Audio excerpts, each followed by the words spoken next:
ভালোই তো ফুলে ফুলে উঠেছে না। দেখুন চিড়ে ভাজাটা দেখতে কত সুন্দর লাগছে দেখুন। নমস্কার, নবরত্ন কিচেনে আপনাদের সকলকে জানাই স্বাগত। তা আজকে নিয়ে এসেছি, দেখুন আমার হাতে আছে চিড়ে। আজকে এই চিড়েগুলো আমি দোকানের মতনই করে এই চিড়েগুলো ভাজবো, একদম মুচমুচে চিড়ে ভাজা, দোকানে যেরকম আপনারা কিনে খান ওরকমই। তা আপনারা প্রথম থেকে শেষ পর্যন্ত ভিডিওটা দেখতে থাকুন, আশা করছি আপনাদের ভালো লাগবে। আর এই চিড়েটা খুব সহজেই আপনারা বাড়িতে ভেজে নিতে পারবেন, সকালে চায়ের সাথে কিংবা বিকেলে চায়ের সাথে খেতে খুবই ভালো লাগে চিড়ে ভাজাটা। তা আমি প্রথমে এই চিড়েগুলো একটু চেলে নেব, যদি কিছু থাকে গুঁড়ো তাহলে বেরিয়ে যাবে। এরকম একটা ছাঁকনি নিয়েছি, এটাতে চালবো।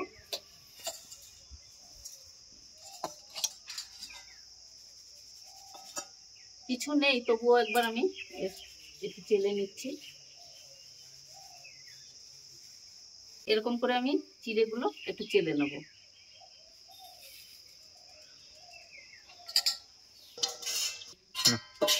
তো চিড়েগুলো আমার চালা হয়ে গেছে, দেখুন এরকম একটু এই যে গুঁড়োগুলো বেরিয়েছে। এবারে এখানে আমি দেখুন 1 চামচ লবণ নিয়েছি, এই লবণের সঙ্গে একটু জল দিয়ে মিশিয়ে নেব ভালো করে।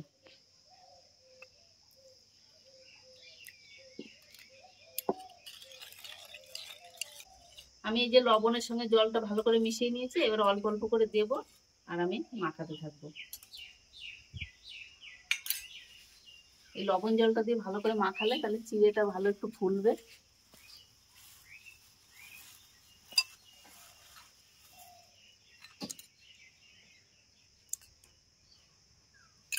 আর এটা আপনারা বেশি করে ভেজে কৌটোয় ভরে অনেক দিন রেখে খেতে পারবেন।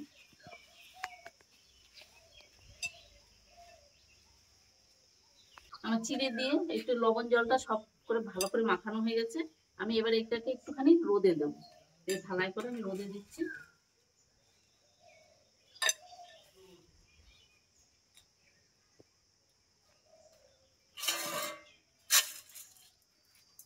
আমি এই দুটো জায়গায় দিলাম, এই দুটো গামলায় আর এই থালায় করে একটু রোদে দেবো 5 মিনিট, তারপরে আমি চিড়েটা ভেজে নেবো।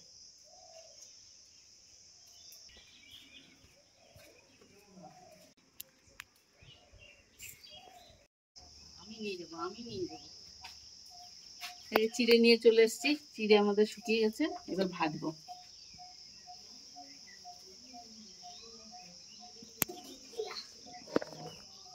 আজকে ফিরাবো কি, এবার আমি চিড়েটা ভাজার জন্য কড়াইয়ে তেল দিয়ে দেবো। কড়াইটাও আমি বসিয়ে নিয়েছি।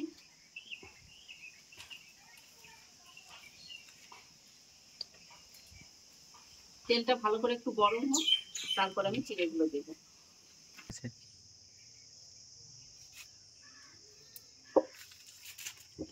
কয়েকদিন বৃষ্টি হওয়াতে দেখুন মাঠ ঘাট গুলো পুরো সবুজ হয়ে গেছে। আর দেখুন পুকুরটাতে অনেকটা জল হয়ে গেছে। তুই নাম পড়ে যাবি। তো আমার চিড়ে ভাজার জন্য তেলটা গরম হয়ে গেছে, আমি এবারে এই ছাঁকনিটার উপরে দেবো, অল্প অল্প করে চিড়েগুলো ভেজে নেবো। এরকম করে দিলে আমার চিড়েটা তুলতে সুবিধা হবে।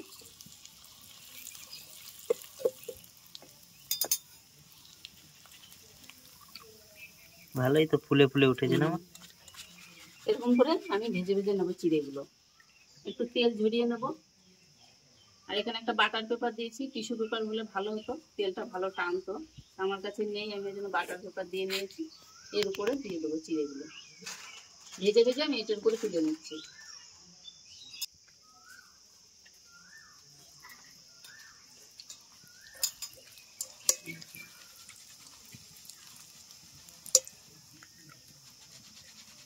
এইটাই ছাঁকনিতে করে ভাজলে কি হবে, সুবিধা হবে তেলের থেকে তুলতে, আর না হলে চিড়েটা তোলা যাবে না।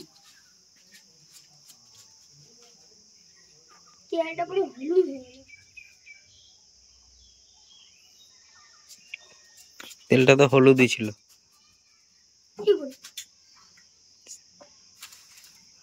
ছিল সাদা।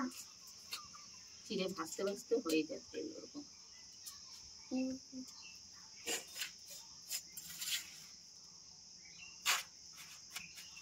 আমার এই যে সব চিড়েগুলো ভাজা হয়ে গেছে, আর এই যে কটা আছে ভেজে নিচ্ছি। এটা দোকানে যেটা আমাদের পাওয়া যায় পাতলা চিড়ে, আমি সেটা নিয়েছি। আপনাদের যদি একটু মোটা চিড়ে হয় সেটা নেবেন, সেটাতে আরো ভালো হবে। আর চিড়েটা দেখুন কত সুন্দর হয়েছে, একদম মুচমুচে হয়েছে।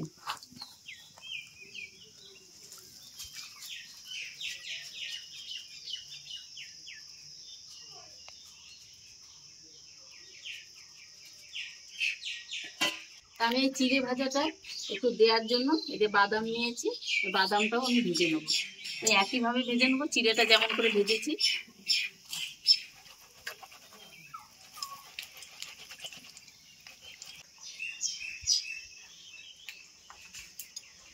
বাদামগুলো আমার ভাজা হয়ে গেছে, আমি এবার তেল থেকে তুলে নিলাম।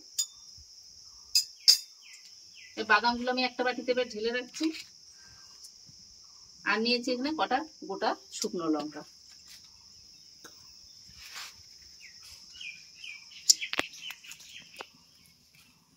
শুকনো লঙ্কা একটু লঙ্কা দিলে পরে চিড়ে ভাজাটা একটু ঝাল ঝাল খেতে ভালো লাগবে।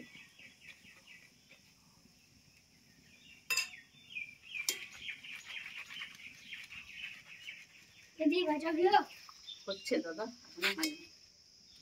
আর একটু বাকি। লঙ্কাটাও আমার ভাজা হয়ে গেছে। এবারে আমি এখানে নিয়েছি একটু কারি পাতা। এই কারি পাতাটাও আমি তেলে একটু ভেজে নেব।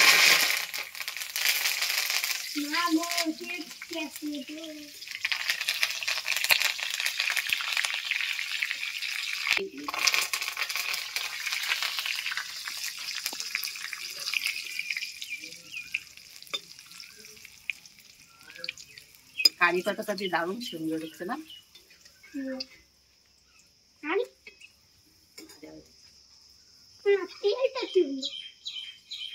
চকলেট তেল চিড়ে চিড়ে ভাজলে তেল কালো হয়ে যায়।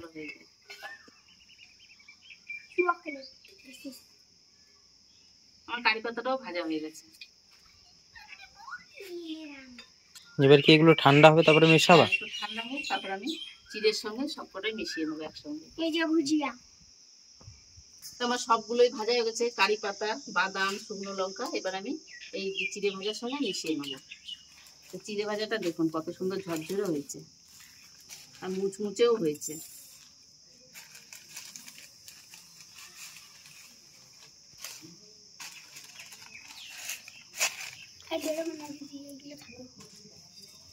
এবার চিড়ে ভাজার সঙ্গে আমি প্রথমে দেবো একটু বাদাম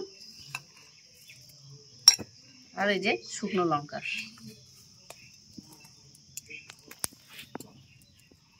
এরপর দেবো এই যে কারি পাতা। কারি পাতাগুলো সুন্দর মুচমুচে হয়ে গেছে একদম, আর রংটাও সবুজ আছে, দেখতে সুন্দর লাগছে কত। চিড়ের সঙ্গে এই কারি পাতা সবুজ সবুজ।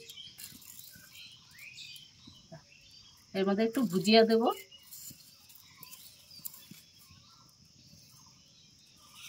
আপনারা এর সঙ্গে একটু চানাচুরও মেশাতে পারেন।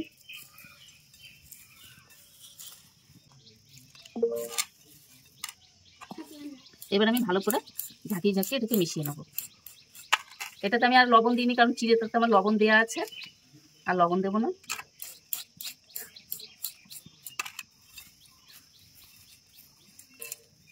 দেখুন চিড়ে ভাজাটা দেখতে কত সুন্দর লাগছে, দেখুন একদম পুরো মনে হচ্ছে দোকানেরই চিড়ে ভাজা। আপনারা এরকম করে বেশি করে বানিয়ে কৌটো ভরে রেখে দেবেন, সকালে সন্ধ্যায় চায়ের সঙ্গে খেতে পারে, বাচ্চাদেরও দেবেন।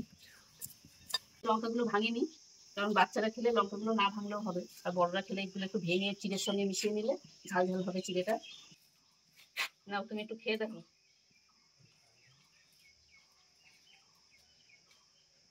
কুড়মুড় করছে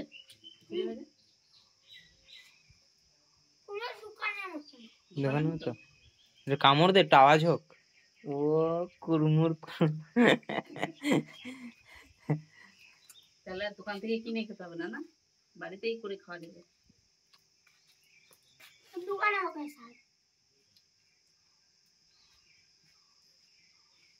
চিড়ে ভাজার রেসিপিটা যদি আপনাদের ভালো লেগে থাকে অবশ্যই আমার চ্যানেলটাকে সাবস্ক্রাইব করবেন, আর লাইক কমেন্ট শেয়ার করবেন। আর ফেসবুক থেকে দেখলে পেজটাকে ফলো করে আমার পাশে থাকবেন।